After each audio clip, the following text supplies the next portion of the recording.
John Deere 52 ਉਹ ਭਰਾ ਨੂੰ ਰਸਤਾ ਦੇ ਦਿਓ ਮਿਹਰਬਾਨੀ ਕਰਕੇ ਵੀ। ला भी हरियाणे वाले पा पट के गेर हाँ ਉਹ ਕਹਿੰਦਾ ਪੱਟ ਕੇ ਗੇਰ ਪਾ ਮੁੰਡਿਆ ਹੁਣ ਆਓ ਕਹਿੰਦੇ ਮੁੰਡੇ ਨੇ ਫਤਿਹ ਬੁਲਾਈ ਉਹ ਫਤਿਹ ਬੁਲਾ ਕੇ ਕਹਿੰਦਾ ਗੇਰ ਪਾਤਾ ਆਓ ਕਹਿੰਦੇ ਹੌਲੀ ਹੌਲੀ ਰੇਸ ਉੱਤੇ ਪੈਰ ਧਰਤਾ ਮੁੰਡੇ ਨੇ ਹੌਲੀ ਹੌਲੀ ਰੇਸ ਉੱਤੇ ਪੈਰ ਧਰਤਾ हरियाणे तो आया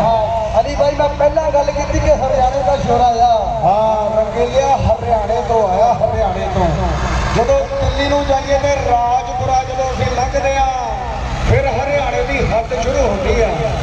ਫਿਰ ਕਰਨਾਲ ਰੋਹਤਕ ਝੀਲ ਵਰਗੇ ਜਿਹੜੇ ਮਸ਼ਹੂਰ ਹਰਿਆਣੇ ਦੇ ਸ਼ਹਿਰ ਆ ਫਿਰ ਸੁੱਕਾ ਨੰਬਰ ਡਾਂਸੀਵਾਲ ਵਿੱਚ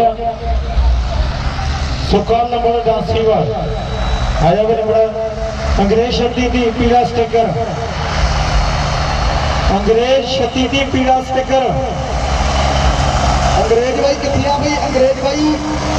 आजा छेती अंग्रेज भाई आ हरियाणे वाले ने